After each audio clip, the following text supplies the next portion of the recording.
हम two zero IAS question number previous year question में हम लोग पॉलिटी का कर रहे थे। उसी सीरीज में हम लोग क्वेश्चन नंबर 9 तक कर चुके थे। अब क्वेश्चन नंबर 10 देख रहे थे। बीच में क्या हुआ था, वीडियो थोड़ा कट गया था, इसलिए उसके लिए सॉरी। दोबारा से हम लोग क्वेश्चन नंबर 10 करेंगे, ठीक है। क्वेश्चन नंबर 10 है, विच one of the following schedules of the constitution of India contains provisions regarding anti defection act, ठीक है। तो बोल रहा है कि कौन सा शेड्यूल में मेंशन है एंटी डिफेक्शन एक्ट। तो देखिए सेकंड शेड्यूल में क्या, में सबसे पहले ये जानना है कि भारत इंडिया के कॉन्स्टिट्यूशन में कितने शेड्यूल हैं। टोटल है 12 शेड्यूल, ठीक है। जो सेकंड शेड्यूल है उसमें मेंशन है सैलरी और allowance of supreme court जजेज, high court जजेज, CAG, ठीक है, प्रेसिडेंट, वाइस प्रेसिडेंट, ठीक है, इन लोगों का मेंशन है, ठीक। उसके अलावा वाइस डिप्यूटी स्पीकर और वाइस चेयरमैन। जो फिफ्थ शेड्यूल है वो डील करता है आपका शेड्यूल्ड एरिया से। इंडिया में लगभग 10 जो हैं शेड्यूल स्टेट हैं, तो उनमें जो शेड्यूल एरिया है जो डिक्लेयर कौन करता है, गवर्नर, सॉरी कौन डिक्लेयर करता है, प्रेसिडेंट शेड्यूल एरिया को डिक्लेयर करता है। तो फिफ्थ शेड्यूल डील करता है किससे, शेड्यूल्ड एरिया से। 8th शेड्यूल डील करता है लैंग्वेज से। जो हमारे कॉन्स्टिट्यूशन में 22 शेड्यूल्ड लैंग्वेज हैं उन चीज़ से डील करता है 8th schedule. 10th schedule deal करता है एंटी डिफेक्शन। और बाकी शेड्यूल के बारे में बता दे रहा हूँ। 1 शेड्यूल डील करता है स्टेट्स का नाम और UT, सेकंड हो गया। 3rd शेड्यूल डील करता है ओथ एंड ओथ से, किसके, तो ये जो 3 थे, सुप्रीम कोर्ट जज, हाई कोर्ट जज और CAG तो हैं ही। इसके अलावा जितने भी MLA MP हैं और जो भी इलेक्शन लड़ रहा है उनका, ठीक है। उसके अलावा 4th शेड्यूल किससे डील करता है, ऊपर देखे थे, राज्यसभा में जो स्टेट्स का सीट है वो, ठीक है। 5th शेड्यूल हो गया। 6th शेड्यूल डील करता है ट्राइबल एरिया से, तो किसका, असम, त्रिपुरा, मेघालय, मिजोरम, ठीक है। 7th शेड्यूल डील करता है, देखा था ऊपर, किससे, 3 लिस्ट से, union list, state list and concurrent list, ठीक है। 8th शेड्यूल हो गया। 9th शेड्यूल डील करता है आपका किस चीज़ से डील करता है 9th शेड्यूल, बताइए। 9th शेड्यूल डील करता है लैंड चीज़ से, ठीक है। जो 10th शेड्यूल हो गया। 11th शेड्यूल डील करता है पंचायती राज से और 12th शेड्यूल डील करता है आपका म्यूनसिपालिटी से। तो ये जो है इंडिया में जो 12 संविधान में जो 12 शेड्यूल हैं उनका ये बारे में हो गया, ठीक है।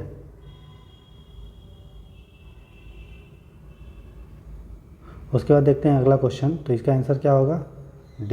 इसका आंसर क्या होगा, D। The constitution of India, India में कॉन्स्टिट्यूशन रिकॉग्नाइज करता है क्या, one religious minority, one linguistic minority, religious और लिंग्विस्टिक माइनॉरिटी, या religious, linguistic and ethnic minority. देखिए इंडिया में जो माइनॉरिटी कॉन्स्टिट्यूशन रिकॉग्नाइज करता है वो होता है रिलीजियस एंड लिंग्विस्टिक, ठीक है। और ये आर्टिकल 29 में और 30 में है। लेकिन माइनॉरिटी कौन होंगे ये डिफाइन नहीं है, सिर्फ रिकॉग्नाइज करता है, उसको पहचान देता है, लेकिन माइनॉरिटी का डेफिनीशन को डिफाइन नहीं किया है कॉन्स्टिट्यूशन में। ये आपको ध्यान रखना है। बहुत सारी चीज़ को कॉन्स्टिट्यूशन में डिफाइन नहीं है, जैसे अनटचेबिलिटी क्या है, नहीं डिफाइन है, ठीक है। उसी तरह ऑफिस ऑफ प्रॉफिट नहीं डिफाइन है, बेसिक स्ट्रक्चर नहीं डिफाइन है, माइनॉरिटी का डेफिनीशन नहीं डिफाइन है। तो ये सब आपको ध्यान रखना है। अच्छा, कैबिनेट डिफाइन है या नहीं वो बताइएगा आप मुझे, और कैबिनेट क्या कॉन्स्टिट्यूशन में मेंशन है या नहीं ये बताइएगा, ठीक है, कमेंट करके। अगला क्वेश्चन देखते हैं। Consider the following statement and amendment to the constitution of India can be initiated by. बोल रहा है संविधान में जो चेंज हम लोग करते हैं, अमेंडमेंट करते हैं, वो इनिशिएट कर सकता है कौन, लोकसभा कर सकता है क्या, राज्यसभा कर सकता है क्या, स्टेट लेजिस्लेचर या प्रेसिडेंट। देखिए जो भी अमेंडमेंट करना है कॉन्स्टिट्यूशन में, इंडिया का कॉन्स्टिट्यूशन भले इंडिया को डिक्लेयर करता है फेडरल स्ट्रक्चर, लेकिन हमारा जो कॉन्स्टिट्यूशन है वो यूनिटरी की तरफ ज़्यादा शिफ्ट है। जिसका एक एग्जांपल है कि भारत का जो संविधान को अगर चेंज करना है तो वो पार्लियामेंट के द्वारा ही चेंज होगा, और कहीं भी इनिशिएट कर सकते हो, चाहे आप लोकसभा में कर सकते हो, राज्यसभा में प्रेसिडेंट का कोई पावर नहीं होता है, स्टेट लेजिस्लेचर का तो कोई पावर नहीं है। तो हमारा जो आंसर है पूछा है करेक्ट, तो हो जाएगा D। ये भी आपको डिफाइन देखना है कि करेक्ट है या इनकरेक्ट पूछ रहा है, ठीक है। कंसिडर द फॉलोइंग स्टेटमेंट्स, अगला क्वेश्चन है, consider the following statements about the recent amendment to the people to the elections law by the representation of people act. Representation of people act जो है उसमें देखिए, जो रिप्रेजेंटेशन ऑफ पीपल एक्ट 1996 में क्या क्या ऐड किया गया था वो मेंशन करना है, ठीक है, वो हुआ था कि नहीं। तो देखिए, पहला है कि any conviction for the offence of insulting the national flag और the constitution of India shall entail disqualification for contesting election to the parliament and state legislature for 6 year from the date of conviction. बोल रहा है कि कोई भी आदमी जो झंडा को और भारत के संविधान को अगर नुकसान पहुंचाता है, अगर इंसल्ट करता है, वो 6 साल के लिए, जिस दिन से उसको सज़ा सुनाई दिया है उसे 6 साल तक वो डिस्क्वालीफाई हो जाएगा। तो देखिए, ये चीज़ ऐड हुआ था। पूछा है कि there is an increase in security deposit to which a candidate has to make contest the election to Lok Sabha.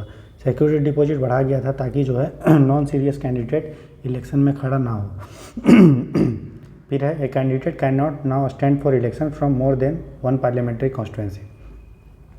अब कैंडिडेट एक से अधिक बार चुनाव नहीं लड़ पा सकता था एक कॉन्स्टिट्यूंसी से। एक कॉन्स्टिट्यूंसी का मान लो किसी भी कैंडिडेट को 2 कॉन्स्टिट्यूंसी एक से ज़्यादा से लड़ना है तो पहले पाबंदी था, लेकिन इसको अब ख़त्म कर दिया गया था, ठीक है। कैन नॉट नाउ स्टैंड, अब स्टैंड कर सकता था, तो ये गलत होगा। तो जहाँ जहाँ 3 है उसको आप हटा दीजिए, ठीक है। तो हमारा डायरेक्ट आंसर आ गया 1 to 4। अब 4 देखते हैं क्या लिखा हुआ है।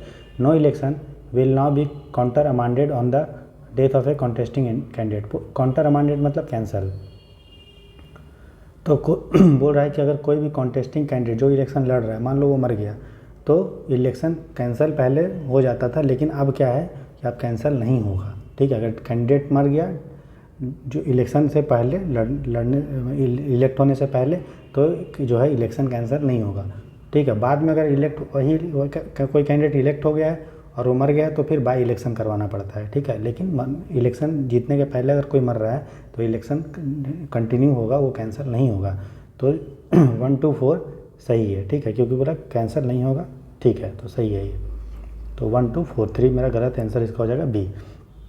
अगला देखते हैं 73rd कॉन्स्टिट्यूशनल अमेंडमेंट एक्ट 1992 क्या बताता है। तो सबसे पहले क्या बताता है, ये हमको पंचायती राज के बारे में बताता है, आपको ये ध्यान दें। तो जहाँ जहाँ पंचायती राज उसको आप ध्यान से देखिएगा।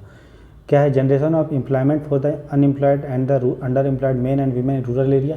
बताइए ये किस चीज़ के बारे में बताया गया, ये मनरेगा के बारे में बताया गया।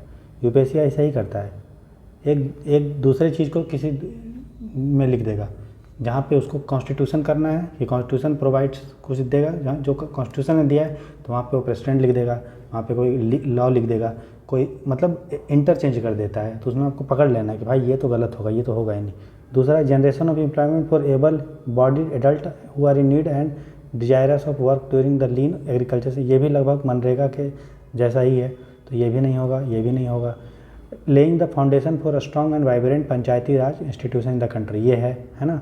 अगला देखते हैं, guarantee of right to life, liberty and security of person, equality before law and equal protection without discrimination. ये तो भाई पूरा फंडामेंटल राइट ही मेंशन कर दिया है।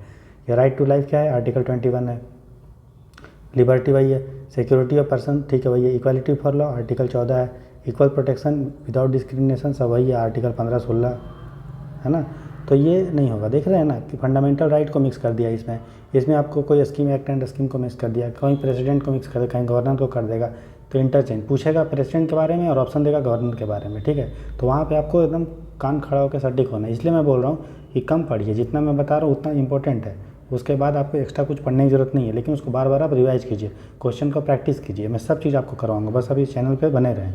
आने वाले प्रीलिम तक 28 मई तक, ठीक है। फिर आपको पूरा दिखाऊंगा, जब 28 मई को पेपर होगा फिर आपको दिखाऊंगा कि मेरे पढ़ाए गए कितने क्वेश्चन से आप इजीली करके प्रीलिम्स क्वालिफाई कर सकते थे।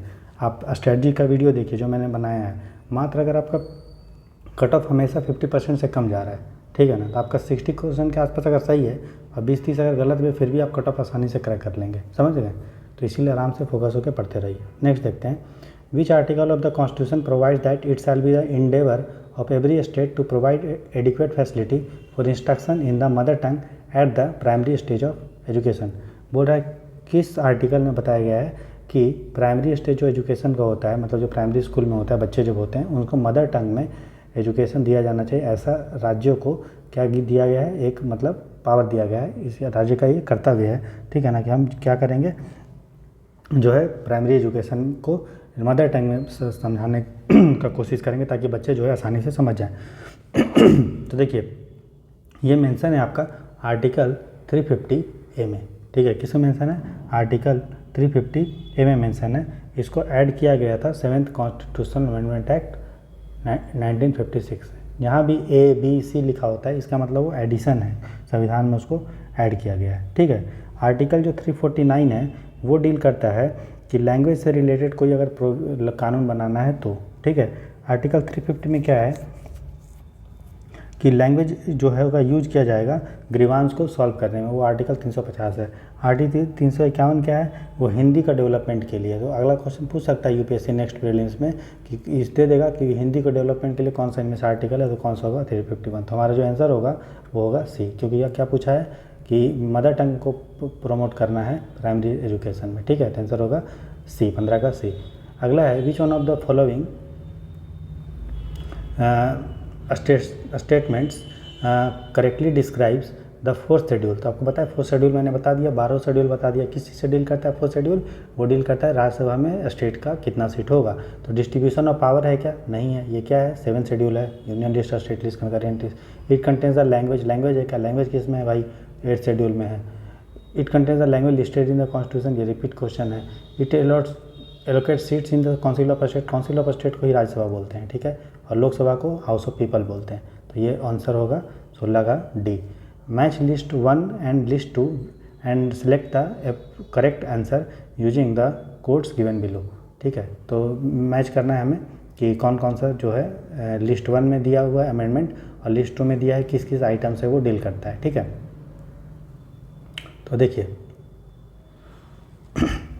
जो हमारा 69th कॉन्स्टिट्यूशनल अमेंडमेंट एक्ट 1991 है वो डील करता है नेशनल कैपिटल और टेरिटरी ऑफ दिल्ली। ये आपको याद रखना है। और ये बहुत सारा अभी भी न्यूज़ में चल रहा है, ठीक है ना, क्योंकि दिल्ली का जो मेयर का इलेक्शन है वो बार बार क्या कर रहा है? डिले हो रहा है, ठीक है। तो ये क्वेश्चन पूछ सकता है, ठीक है।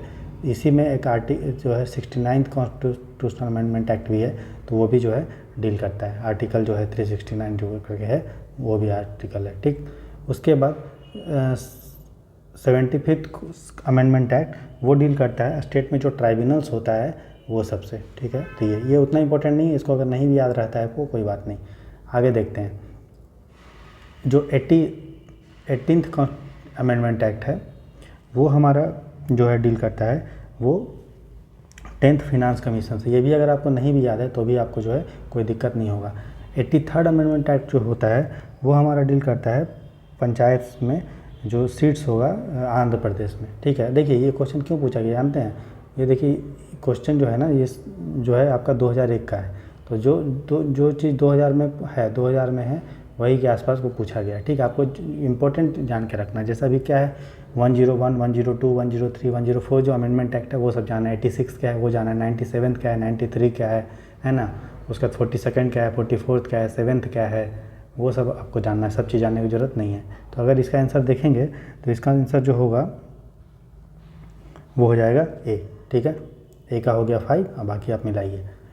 अगला है कि अगर if a new state of the Indian union is to be created which one of the following schedules of the constitution must be amended.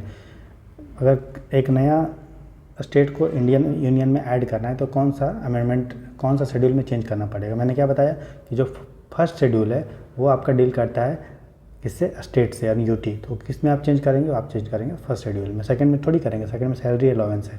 Third में क्या है? थर्ड में ओथ है, शपथ। और फिफ्थ में क्या है? फिफ्थ में शेड्यूल्ड एरिया है, ट्राइबल शेड्यूल्ड एरिया है, ठीक है। तो क्या होगा? 18 का ए।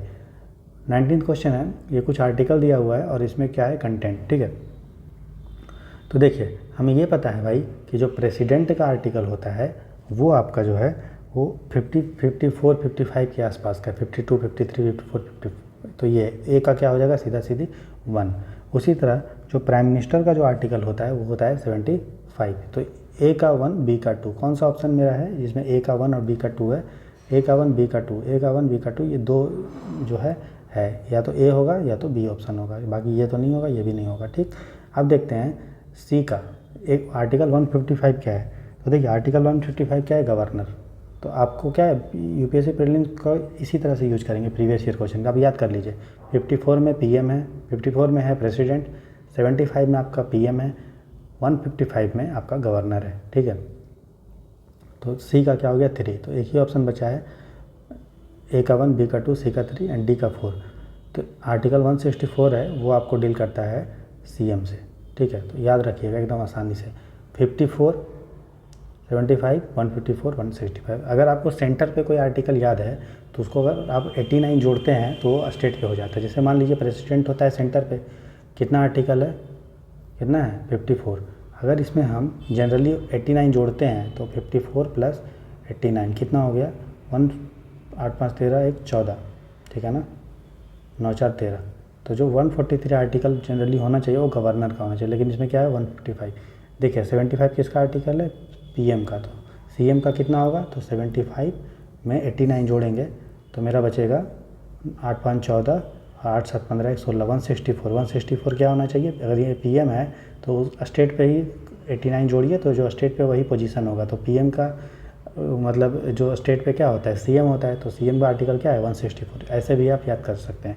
तो आप सेंटर पे कुछ कुछ आर्टिकल याद कीजिए, उसमें 89 जोड़िए तो वही सेम पोजीशन जो होगा जो स्टेट पे होना चाहिए वो होगा। पीएम का सीएम, गवर्नर का आपका जो हो जाएगा प्रेसिडेंट का हो जाएगा गवर्नर, पार्लियामेंट का हो जाएगा स्टेट लेजिस्लेचर, अटॉर्नी जनरल का हो जाएगा एडवोकेट जनरल, ठीक है ना। इस टाइप से थोड़ा थोड़ा आपको आइडिया लग जाएगा। लास्ट क्वेश्चन देखते हैं, 20 क्वेश्चन करेंगे, ठीक है। 20 क्वेश्चन करेंगे एक बार में, तो धीरे धीरे करेंगे और आप इसको समझते जाइए। देखिए, which one of the following amendment to the Indian constitution empower the president to send back any matter for reconsideration by the council of ministers। कौन सा अमेंडमेंट है जो प्रेसिडेंट को एम्पावर करता है कि कोई भी जो है डिसीजंस होता है वो दोबारा उसको काउंसिल ऑफ मिनिस्टर को भेज सकता है, ठीक है। तो ये पहले ऐसा पावर नहीं था, लेकिन 44th अमेंडमेंट एक्ट हुआ तब प्रेसिडेंट को पावर दे दिया गया कि वो कोई भी डिसीजन को, काउंसिल ऑफ मिनिस्टर के कोई भी डिसीजन को वो दोबारा से प्रेसिडेंट जो है उसको दोबारा से रिकन्सिडरेशन के लिए भेज देता है। लेकिन अगर काउंसिल ऑफ मिनिस्टर वही एडवाइस को दोबारा अगर भेज दे तो प्रेसिडेंट को उसको साइन करना पड़ेगा, उसको मानना पड़ेगा। समझ में आया क्यों? क्योंकि इंडिया में पार्लियामेंट्री सिस्टम ऑफ गवर्नमेंट है जहाँ पे council of minister headed by prime minister वो सुप्रीम है, ठीक है ना। सुप्रीम नहीं है मतलब उसी वो ही रियल एग्जीक्यूटिव है। नॉमिनल एग्जीक्यूटिव कौन है? प्रेसिडेंट, जो उसको मानना पड़ेगा, प्रेसिडेंट को मानना पड़ेगा काउंसिल ऑफ मिनिस्टर और प्राइम मिनिस्टर का बात। तो एक बार वो भेज सकता है वापस, लेकिन अगर दोबारा सेम एडवाइस दे दिया जाए तो उसको वो बाध्यकारी होगा मानने के लिए, ठीक है।